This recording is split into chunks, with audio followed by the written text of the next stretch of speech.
Un conseil de ministres vient de s'achever, présidé comme accoutumé par le chef de l'État, le président Alassane Ouattara.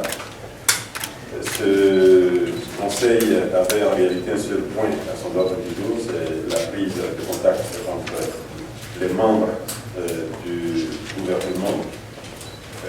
Comme vous le savez, ces membres ont été désignés hier même, et aujourd'hui c'était la prise de contact entre eux, régulièrement.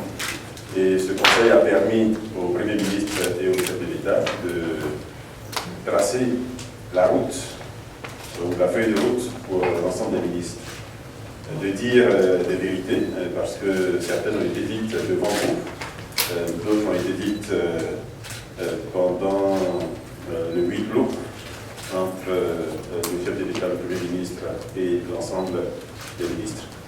Ce qu'il convient de relever, c'est que tout sera mis en œuvre pour accélérer la marche de notre pays au cours des prochaines années, et en particulier au cours de cette année 2016.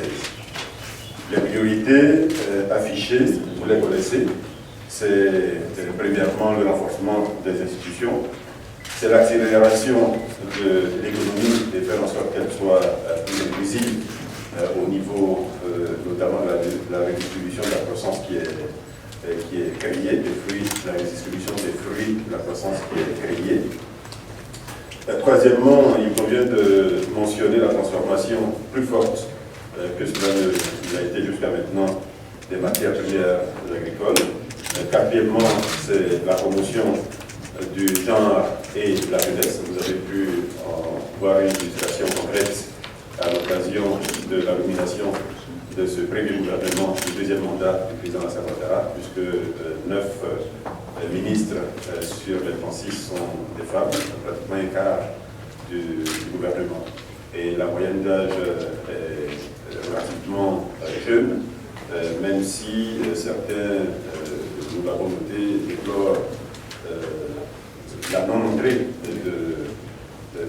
de nouveaux jeunes.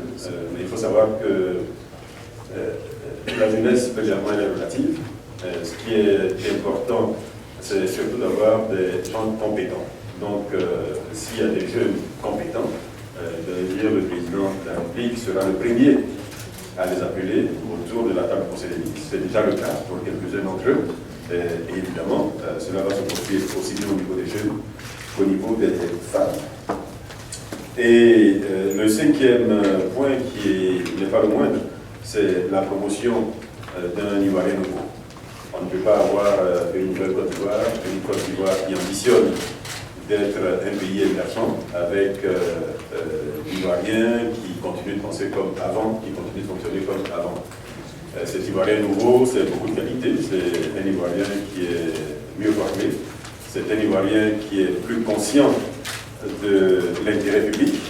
C'est un Ivoirien qui met en avant justement cet intérêt public avant son intérêt personnel. C'est un Ivoirien qui fait de notre diversité une richesse et qui voit dans cette diversité d'ailleurs une richesse. C'est un Ivoirien qui est plus honnête, c'est un Ivoirien qui est moins corrompu, c'est un Ivoirien qui est moins corrompu et sur tous les plans. La corruption, c'est pas que au plan de l'argent qu'on encaisse ou qu'on donne, mais c'est également au plan intellectuel, dans sa façon de penser, etc.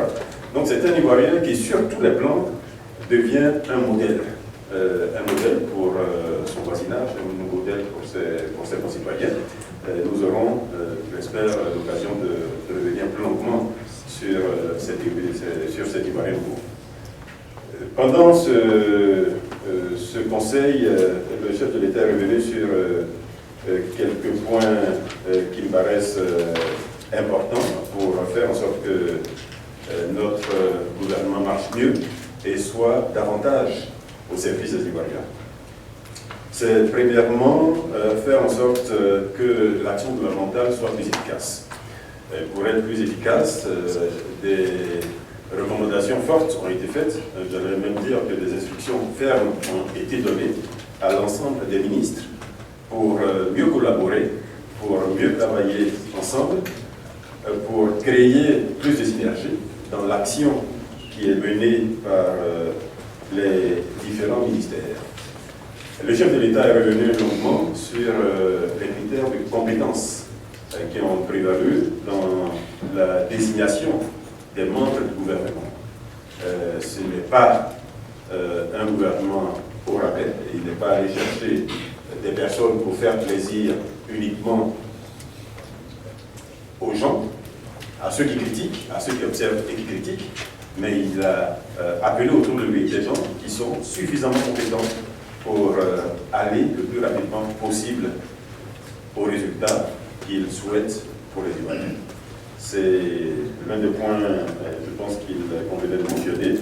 Il est également revenu sur un aspect qui, notamment, qui est celui de la continuité du gouvernement, hein, parce que cela a été relevé à plusieurs reprises. Le chef de l'État souhaitait une continuité dans l'action du gouvernement.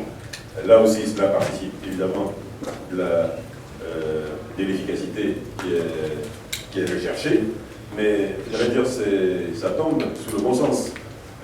Beaucoup de projets sont entrepris, ont été lancés pendant ce premier mandat, qu'il convient de poursuivre de la meilleure façon, qu'il convient d'accélérer même dans l'intérêt des Ivoiriens, et évidemment une cassure aurait retardé la mise en œuvre de ces projets-là. Donc l'idée, c'est vraiment faire en sorte que ce qui est promis aux Ivoiriens leur soit donné le plus rapidement possible, avec une équipe qui est là, qui connaît le dossier, qui y a travaillé et qui peut rapidement embrayer sur ce qui a déjà été fait au cours du premier mandat.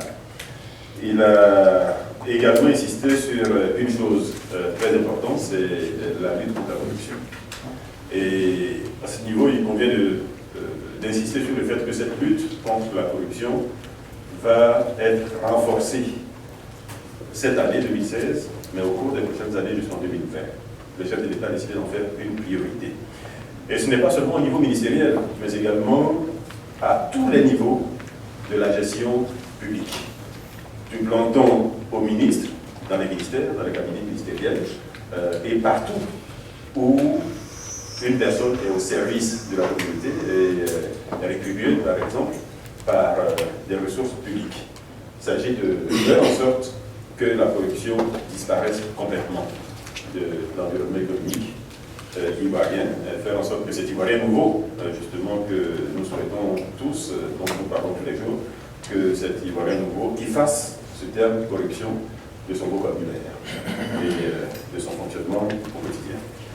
Voilà, j'espère n'avoir pas oublié grand-chose. Des échanges qui ont eu évidemment d'autres points ont été évoqués, qu'il n'est pas utile ici de reprendre parce qu'ils concernent directement les ministres eux-mêmes. Voilà, Madame l'adjointe, je suppose avoir l'essentiel de ce qui a été échangé ce matin au Conseil des ministres.